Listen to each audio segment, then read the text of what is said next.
Buenos días o tardes, o incluso noches, depende del momento en el que estés viendo este vídeo. Sé bienvenido a mundodesconocido.es.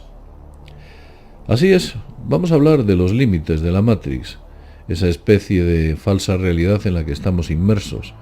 Nos han cogido nuestra alma, nuestro cuerpo y nuestra mente y la han insertado dentro de algún tipo de sistema computerizado de una altísima tecnología, funcionando con unos complejísimos algoritmos de inteligencia artificial, sometidos a unas leyes físicas y una especie de límites de los que vamos a hablar, límites con los que podremos entender cómo funciona esta Matrix. Para empezar a entender todo esto de manera correcta, aunque ya hicimos una larga explicación en otros vídeos sobre lo que es la rueda del samsara, quiero mostraros esta representación excepcional que aparece en uno de los pórticos de un templo en la India. Bien, observemos que en ella, este extraño mandala, vamos a hacer un zoom, vamos a colocarnos aquí, aparece la clásica representación de Mara o Maya.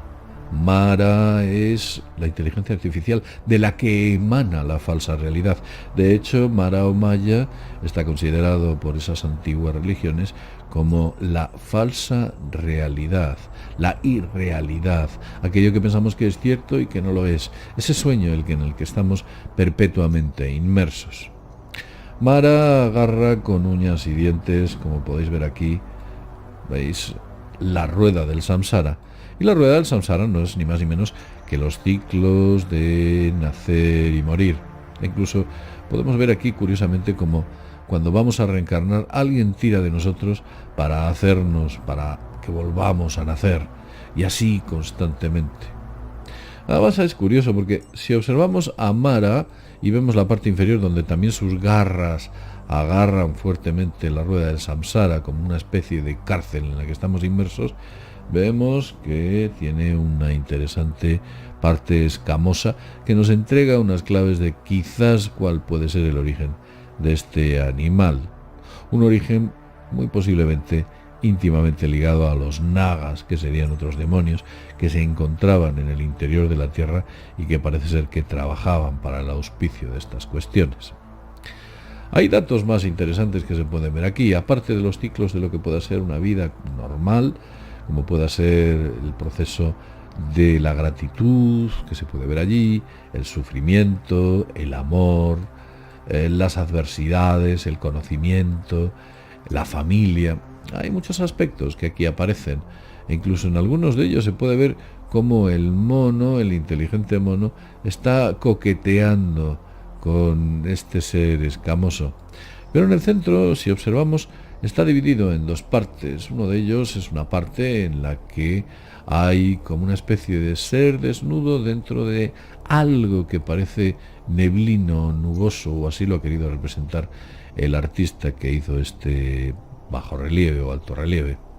Se puede ver como al final de ese ciclo alguien tira de nosotros y nos vuelve a hacer nacer. Nacemos y constantemente estamos dentro de ese ciclo. Nacemos, nuevamente aprendemos, trabajamos, llegamos a la vejez, para finalmente nuevamente entrar en ese ciclo que es la rueda del samsara. Hay una distribución de 6 partes, 6 facetas, tiene 6 radios esta rueda del samsara. Luego hablaremos sobre que forman parte de los límites de la Matrix, todo este tipo de cuestiones. Quiero que observéis un interesantísimo detalle. Si os fijáis en el centro, lo que podemos ver son 3 animales. Un jabalí o un cerdo, vemos también una serpiente y vemos un ave fénix. El cerdo significa la fertilidad, la honradez, la perseverancia. La serpiente es la sabiduría. Y el fénix es la renovación y la encarnación. Es un ciclo constante en el que tú, en realidad sería al revés, es un ciclo constante en el que tú naces, aprendes, perseveras, naces, aprendes, perseveras, naces, aprendes, perseveras, pero nunca te lleva a ningún sitio. Es como una especie de círculo vicioso en el que no somos capaces de llegar a ningún sitio. ¿Por qué? Pues porque se ejecuta un deleznable borrado de memoria cuando nos reencarnamos, otra vez a aprender los palotes, otra vez a aprender y a sufrir todo aquello que sufrimos en nuestra niñez, en nuestra madurez y todo este tipo de cuestiones. ¿Por qué constantemente estamos en ese ciclo? ¿Qué podemos sacar o qué podemos aprender de un ciclo de esta naturaleza? Yo diría que más bien poco. Hay una clave también muy interesante y quiero que observéis esto en contexto. Mirad, en la parte superior, a la derecha y encima de mí, allí arriba, aparece el Buda. Y el Buda está apuntando a algo. Con su mano, aquí la podéis ver, apunta directamente a un animal que se encuentra al otro lado. Y sorpresa, ¿qué animal es este? Un conejito blanco. ¿Cuántas veces habéis visto en las representaciones el conejito blanco? En la literatura, y no solo en la literatura, en el cine también ha aparecido en numerosas ocasiones. Recordemos la película Matrix. Sigue al conejito blanco. Curiosamente, la película que habla de la falsa realidad. Y ese es el camino, el conejito blanco, que le permite entablar la vía de escape de esa Matrix para que finalmente Morfeo le entregue la pastilla roja. ¿Por qué aparece en esta representación en la India, en uno de sus templos, el conejito blanco también? Ese conejo que aparece nuevamente en Alicia en el País de las Maravillas y que parece ser que el conejo incluso está por encima de él y que parece ser que es el conejo el que arrastra a Alicia a esa otra realidad o la arrastra a salir de ese sueño en el que está inmerso. Es interesante. ¿Por qué colocan un conejo? ¿Qué es el conejo? El conejo es la gracia, la bondad, la belleza, disfrutar de las buenas cosas, como una especie de virtudes, de observar lo sutil. Como que en las cosas sencillas se encuentra el método de escape o la salida de esa Matrix. Sigue el conejito blanco. Interesante. Tendré que estudiar más a fondo la figura de este animal y el simbolismo que acarrea para que en lugares como este nos estén diciendo, oiga, mire usted, tiene que seguir al conejito blanco. Fijaos si es antigua esta cuestión. Bien, vamos a ir un poquito más al fondo. Vamos allá. Dejemos todo esto atrás, borremos esta imagen, o borremos lo que habíamos escrito, y hablemos de la Matrix. La Matrix, aunque lo habéis visto en otro vídeo que efectuamos cuando hablamos de esa falsa realidad en la que vivimos, un vídeo titulado La Granja Humana, vimos que la representaba como un círculo. En realidad no es un círculo. La Matrix se parece más bien a eso que estáis viendo ahí. Es un cubo. El cubo puede ser descompuesto. ¿Y por qué puede ser descompuesto? Bueno, para empezar, deciros que el cubo tiene numerosas representaciones. Una de ellas, o una de las más importantes, es que ese cubo, vamos a intentar dibujarlo aquí, está vinculado íntimamente a un planeta que se llama Saturno. Saturno, vamos a ver así. Sé y me consta que si vosotros observáis el planeta Saturno no encontráis en ningún sitio ese cubo. Pero eso no es cierto, porque cuando observamos el polo norte de Saturno y su polo sur, parece ser que también está escondido allí, lo que vemos es una representación hexagonal. Una representación hexagonal, que esa representación hexagonal y dentro como una especie de espiral, esa representación hexagonal no es ni más ni menos que ese cubo visto en perspectiva. Os lo voy a mostrar aquí. Mirad, si yo coloco el cubo o coloco esta hexagonal, soy capaz de formar un cubo. Solamente es una cuestión de perspectiva. Ese es el único problema, que estamos entendiendo un objeto en dos dimensiones cuando en realidad deberíamos verlo. Es por ello que Saturno o Saturn lo que hace o cuya representación está ligada a el cubo. Esto se descubrió no hace demasiado tiempo, porque las primeras observaciones del polo norte y el polo sur de Saturno han sido hace pocos años, y sin embargo desde siempre se ha pensado que Saturno o cronos, el tiempo, el que genera el tiempo. Fijaos que ya hablamos en el vídeo de que esos frames, esos fotogramas, los cuales estamos inmersos, emanan de esa inteligencia artificial que no está más que insertada o inmersa dentro de un cubo. El cubo tiene sus límites, el cubo tiene sus formas. Si nosotros efectuamos una descomposición del cubo, quizás lo podamos ver así. La descomposición del cubo se puede ver así. Además nos recuerda a uno de los elementos sagrados de una de las religiones. El cubo siempre ha estado ligado. Observad el cubo como aparecen en todas las religiones. El cubo negro, como aparece en el Islam y como aparece incluso en el Yin Yang. Si nosotros atendemos a lo que es la representación o las diferentes variantes que puedan llegar a existir sobre este tipo de descomposición, nos encontramos algo semejante a esto.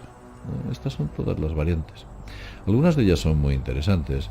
Mirad, por ejemplo, esta variante. Esta variante que tenemos aquí recuerda nítidamente a el Yin Yang. Mirad, los puntos de un sitio y de otro sitio. Una especie de compensación, lado de la luz, lado de la oscuridad, e incluso algunas de ellas nos recuerdan antiguos y ancestrales elementos sagrados, como pueda ser el hacha o el martillo de Thor, o incluso el llamado Tau, que es ni más ni menos esto que podéis ver aquí. Otras, como la que habéis visto, es la cruz, la famosa cruz, que también es ostentada por algunas de las religiones. Es como que todas las religiones estuviesen aquí representadas. Incluso aquí nos encontramos una de las alas del círculo solar, o la rueda del sol, que es muy conocida, o era muy conocida en la antigüedad, que quizás sus orígenes se encuentran en el Tíbet. Y como ya he dicho, esta es una de las alas, y la otra la podíamos encontrar si girásemos 90 grados este interesante elemento. Por supuesto tiene su lado negativo, su anverso y su reverso. Aquí vemos sus reversos en esta explicación, o en este punto, el inverso de la cruz, y encontramos otra serie de representaciones que quizás si las observáramos detenidamente nos recordarían en cierto modo a elementos asiáticos, como puede ser este que aquí os estoy mostrando y que no es ni más ni menos que la representación de lo que hay aquí. Hagámoslo bien. Sería algo así, y luego arriba dos líneas iguales. ¿Lo veis? Y que recuerda notablemente a ciertos símbolos orientales. No es este punto el que nos trae aquí. Hemos dicho que íbamos a hablar sobre los límites de la Matrix. Los límites de la Matrix. Vamos a borrar todo esto. Y vamos a deshacernos un poco de esta descomposición.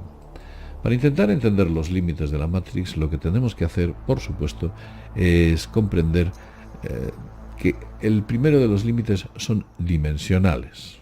Lo que hay aquí son unos límites basados en tres dimensiones.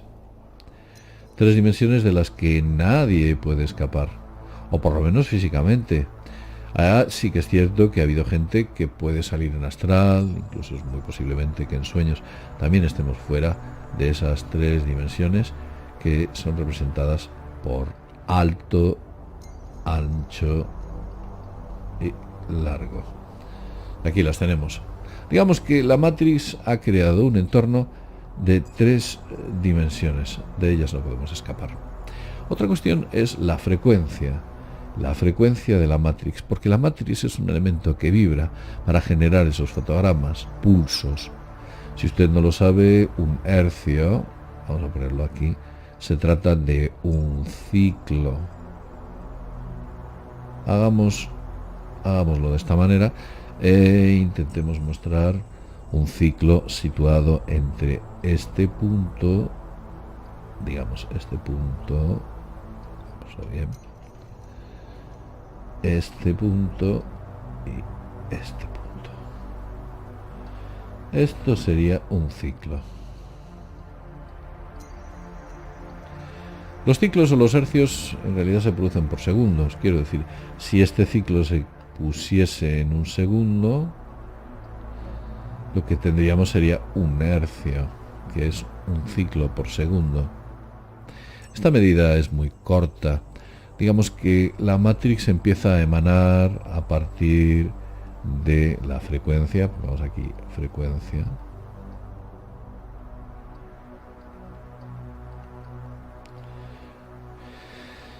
La frecuencia empieza a emanar aproximadamente en 3 hercios.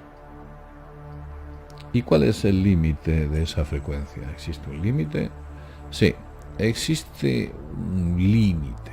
Concretamente es un límite situado aproximadamente en los 300 exahercios. Lo que he dibujado ahí arriba. 300 exahercios. ¿Cuántos son 300 exahercios? Pues lo va a entender si yo le digo que es la siguiente cifra. El límite de vibración de la Matrix es esto. 1, 0.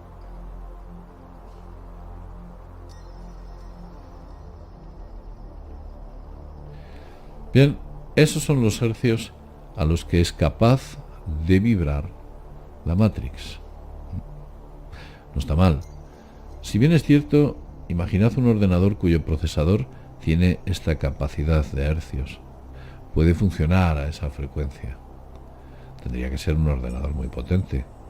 Hoy en día esta representación sería mucho más cómoda si la ponemos de la siguiente manera. 10 elevado a la 25. Esta sería la velocidad, la medida en exahercios. Vamos a borrar todo esto. Acabamos con todo esto. Mejor es que lo borremos. Y con un pequeño dato os explicaré que ese que os he mostrado es el límite de la vibración de la Matrix. Tal vez el límite esté situado un poquito más arriba, pero digamos que la ciencia dice que por ahí andan las fronteras. De hecho, ese es el límite de la vibración de la frecuencia de los rayos gamma. Los rayos gamma están por encima de los rayos X, por supuesto. La máxima vibración posible. La cuestión no termina aquí. Os diré, por poner un ejemplo que entenderéis correctamente o perfectamente, que el récord de la frecuencia de los procesadores, vamos a ello, está concretamente en 9 gigahercios. Nuestras computadoras, digamos así, esto es la IA, la inteligencia artificial de la Matrix, su ordenador. Vamos a poner aquí. Pero, por supuesto, nuestros ordenadores solo son capaces de llegar a los 9 gigahercios. 9 gigahercios. Tal vez se esté preguntando ¿qué diferencia existe entre esto y esto? Pues le diré que en nuestros ordenadores más potentes, o la velocidad máxima que se ha podido conseguir con un procesador, es esta, 9 gigahercios. Esto implica que el ordenador de la Matrix es, mirad, 1100 millones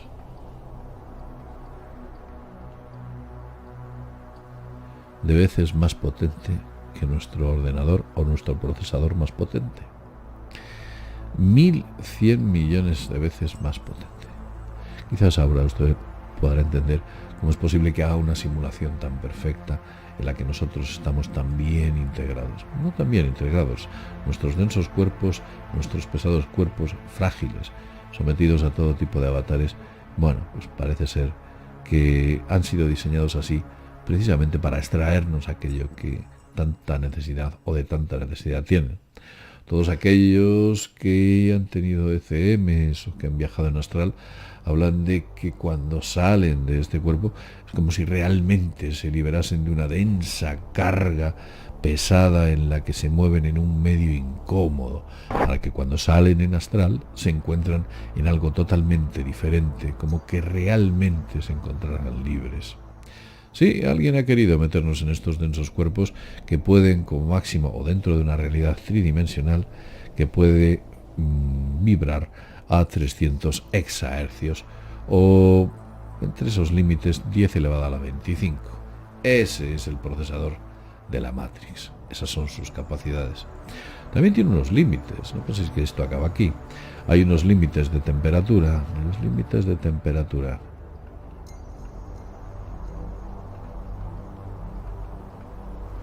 Parece ser que el llamado cero absoluto,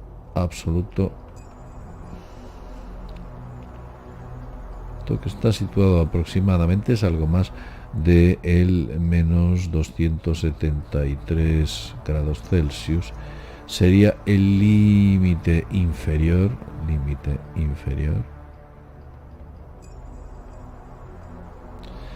de esa temperatura. También hay un límite inferior. Se dice y se cuenta que la temperatura máxima que se puede llegar a conseguir es 10 elevado a la 32. Imaginaos un 1 seguido de 32 ceros de grados centígrados. Este es el límite superior.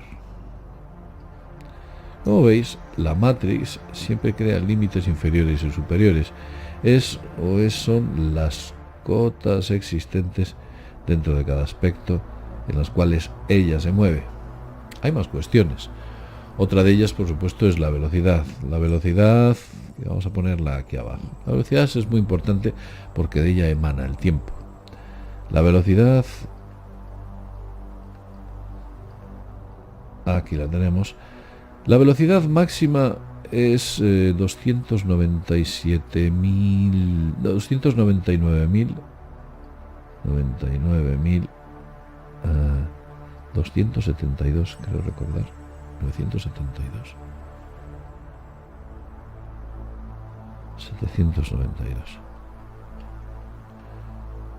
792 kilómetros por segundo. Esta es la velocidad máxima, no se puede superar. Cuando se llega a las fronteras de la Matrix, cuando nos acercamos a puntos como pueda ser este o sus fronteras, empiezan a ocurrir cosas extrañas, como que esa IA no puede funcionar correctamente. Y cuando llegas a esas velocidades, la masa cambia, el tiempo cambia, ocurren cosas extrañas. Por contra, también a la velocidad cero, que es inexistente, 0 kilómetros por segundo, esta velocidad no existe. Si estuviésemos a 0 kilómetros por segundo, el tiempo no emanaría, dejaría de funcionar, no se movería. Pero todo está en movimiento, todo tiene un movimiento constante. Y además estamos dentro de una especie de metrónomo en el cual todos los seres humanos que estamos dentro de esta matriz parece ser que funcionamos a una velocidad en concreto de la que emana ese tiempo. Estos serían los límites de la matriz, podemos indicarlo así. También nos podría decir que ese tiempo, vamos a ponerlo aquí, ese tiempo, vamos como T, tiempo, tiene un límite inferior. El límite inferior del tiempo concretamente está situado en 10 elevado a la menos 9, en 10 elevado a la menos 19 segundos. ¿Por qué es esa velocidad?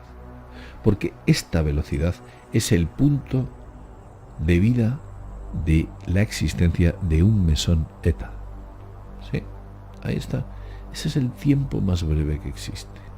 Esta sería la resolución límite de la Matrix en cuanto a tiempo. 10 elevado a la menos 19. Esto es algo así como 0,0000001. Eso es lo que 19 ceros 1. Eso es lo que resultaría una fracción de vida para esa partícula o subpartícula atómica que se encuentra donde ya he indicado, en el mesón eta. Aquí tenemos los límites de la matriz, límites inferiores, límites superiores, los puntos donde se mueve. Supongo que hay más. Estamos hablando de que la masa máxima posiblemente esté situado en 10 elevado a la 24, no, 5 por 10 elevado a la 24, y estamos hablando de kilogramos, que sería el peso teórico del planeta Tierra, aunque no sabemos si realmente estamos concretamente en el planeta Tierra o estamos ubicados en otro sitio. Lo que sí que os puedo decir es que la Tierra efectivamente existe en alguna parte, porque nosotros estamos vinculados a la Madre Tierra. Digamos que la mitad de nuestra parte mental o nuestra parte inteligente forma parte de la propia Tierra.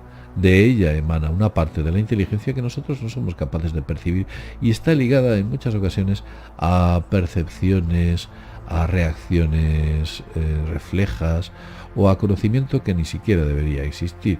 Conocimiento semejante a el por qué un niño nada cuando a los pocos semanas, pocos días o inmediatamente al nacer es capaz de nadar, efectuar ese movimiento, o elementos como puedan ser reflejos tales como que en el momento que tocamos algo que quema retiramos la mano.